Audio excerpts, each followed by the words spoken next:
নমস্কার বন্ধুরা, মিতালিস কুকিংয়ে আপনাদের অনেক অনেক স্বাগত জানাই। আজকে একটা নতুন রেসিপি করব, যেটা আমার রান্নাঘরে আগে কখনো হয়নি। আজকেই আমার রান্নাঘরে প্রথম। সেটা হচ্ছে কচুর ফুল। আপনাদের দাদা কালকে বাজারে গেছিলো, বাজার থেকে এই যে দেখুন কচুর ফুল নিয়ে আসছে, একদমই টাটকা। কালকে এনেছিল, কালকে আর করিনি, আজকে করলাম। তো কচুর ফুলগুলো প্রথমেই আমি কেটে নেব।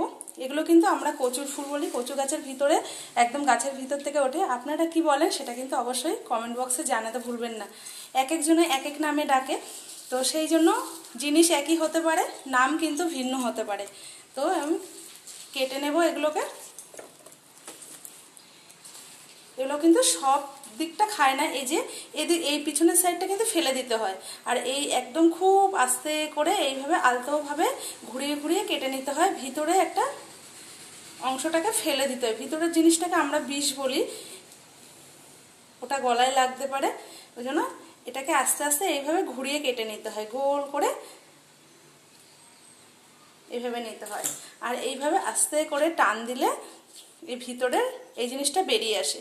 দেখুন এটা কিন্তু আলাদা হয়ে গেছে, আর এটা কিন্তু আলাদা হয়ে গেছে। এটা কিন্তু সম্পূর্ণ ফেলে দেবো, এটা একদম বিষ, এটা খেলে গলায় লাগতে পারে। ওর জন্য এই জিনিসটাকে আমরা খাই না, এটা ফেলে দিই।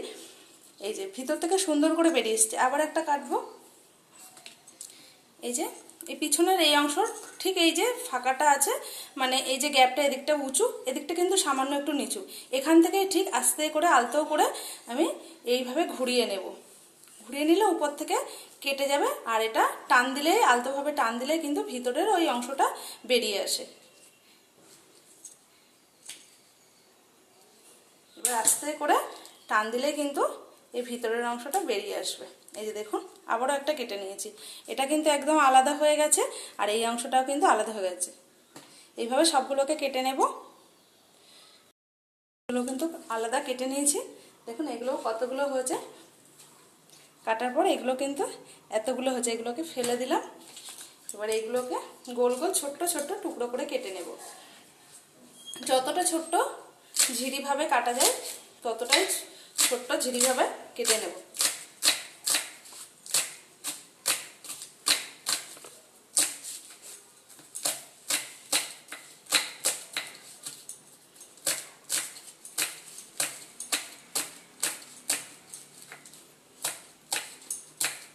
শুধু কিন্তু এটা গোড়ার দিকটা একটু ফেলে দিতে হয়, ভিতরের বিষ অংশটা আর কিন্তু কোনো অংশই ফেলা যায় না।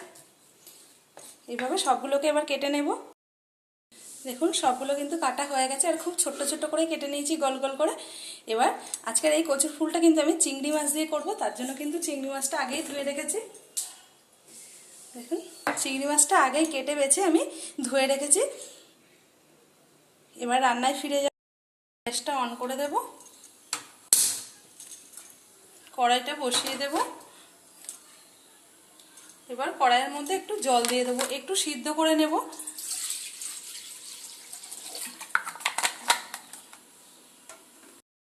জলটা কিন্তু একটু গরম হয়ে গেছে। এবার ধুয়ে রাখা এই কচুর ফুলগুলোকে দিয়ে দেব। হাফ চামচ লবণ দিয়ে দেব, দিয়ে একবার নাড়িয়ে নেব। খেতে কিন্তু খুবই সুন্দর লাগে এটা গরম ভাতের সঙ্গে। আর এটা এই সময়ই বেশি পাওয়া যায়, বৃষ্টি হলে বা বর্ষার সময়টা এই কচুর ফুলটা পাওয়া যায়। সব সিজনে কিন্তু কচুর ফুল পাওয়া যায় না, আর খেতে খুবই সুন্দর লাগে। ঢাকনাটা দিয়ে ঢাকা দিয়ে দেব। ঢাকনাটা সরিয়ে একবার দেখে নেব। ওই 7 থেকে 8 মিনিটের মতো আমি সিদ্ধ করে নিলাম, এর বেশি আর সিদ্ধ করার দরকার হয় না। দেখুন একদম কিন্তু খুব সুন্দর সিদ্ধ হয়ে গেছে, এর বেশি আর সিদ্ধ করার দরকার হয় না। একদম পাকা ঘড়ি ধরে 7 থেকে 8 মিনিট। এবার আমি তুলে নেব জল থেকে।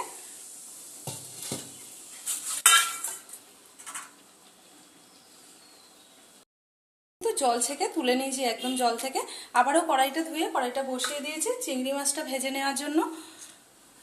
কড়াইটা গরম হলে তারপরে তেল দিয়ে দেব। গরম হয়ে গেছিল, এবার কিন্তু তেলটা দিয়ে দিয়েছি। তেলটা গরম হলে আমি চিংড়ি মাছটা এবার ভেজে নেব। গরম হয়ে গেছে, ধুয়ে রাখা চিংড়ি মাছগুলো এবার দিয়ে দেব।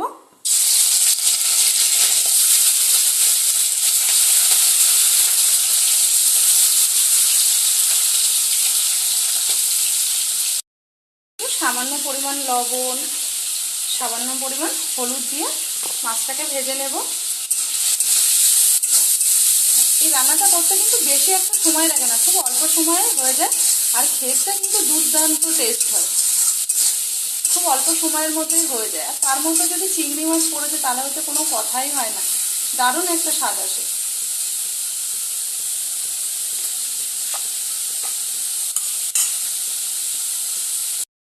চিংড়ি মাছটা কিন্তু ভাজা হয়ে গেছে, এবার আমি তুলে নেব।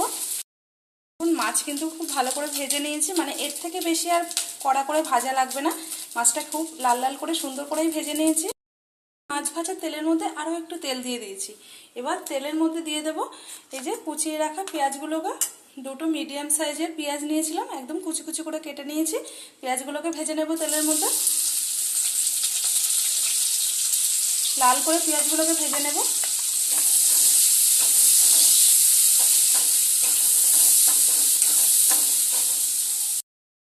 কিন্তু ভাজা হয়ে গেছে। এবার একটা ছোট্ট টমেটো ছিল, কুচি করে কেটে নিয়েছি, এই পেঁয়াজের মধ্যে তেলে ভেজে নেব লাল করে। এবার দিয়ে দেব 1 চামচ রসুন বাটা, 1 চামচ আদা বাটা, আর 1.5 চামচ লঙ্কা বাটা। যেহেতু কচু জিনিসটা তাই লঙ্কার পরিমাণটা একটু বেশি দিয়েছি। আদা রসুন পেস্ট কিন্তু 1 চামচ করে দিয়েছি, লঙ্কা বাটাটা শুধু 1.5 চামচ দিয়েছি। এবার মশলাটা এর সঙ্গে খুব সুন্দরভাবে কষিয়ে নেব, যাতে মশলা থেকে একটা কাঁচা গন্ধ না আসে। স্বাদ মতো লবণ দিয়ে দেব, পরিমাণ মতো হলুদ গুঁড়ো দিয়ে দেব। মশলাটাকে এবার খুব ভালো করে কষিয়ে নেব।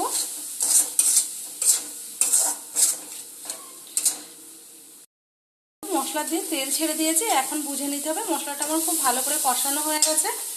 এবার আমি ভেজে রাখা এই যে চিংড়ি মাছটা কিন্তু এই মশলার মধ্যে দিয়ে আরও একবার মশলার সঙ্গে কষিয়ে নেব।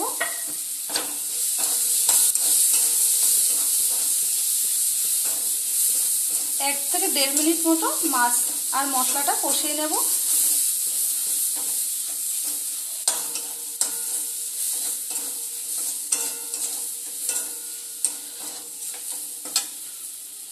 এবার সিদ্ধ করে রাখা কচুর ফুলটাও কিন্তু এর মধ্যে দিয়ে দেব।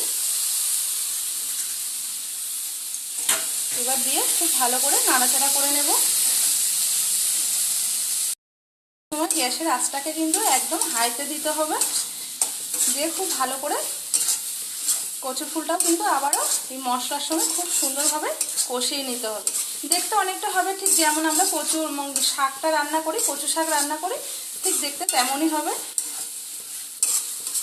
কিন্তু স্বাদ কিন্তু অনেক গুণ বেশি কচু শাকের থেকেও।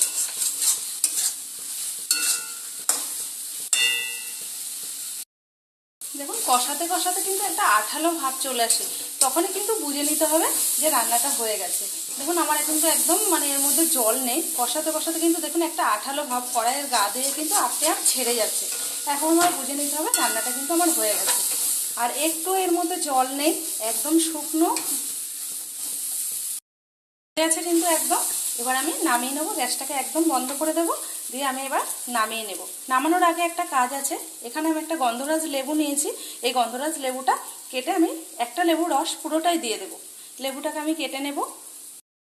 লেবু কেটে কিন্তু আমার 4টে ভাগ হয়েছে, 4টে ভাগে আমি দিয়ে দেবো লেবুর রসটা পুরোটাই দিয়ে দেবো।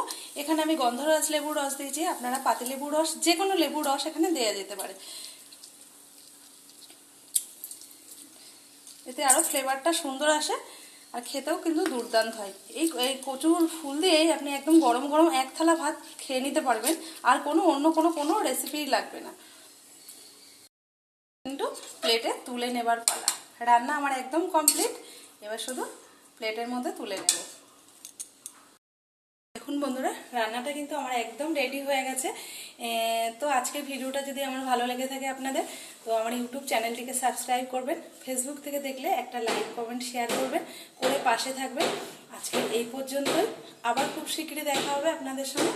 আপনারা সবাই ভালো থাকবেন, সুস্থ থাকবেন, টাটা।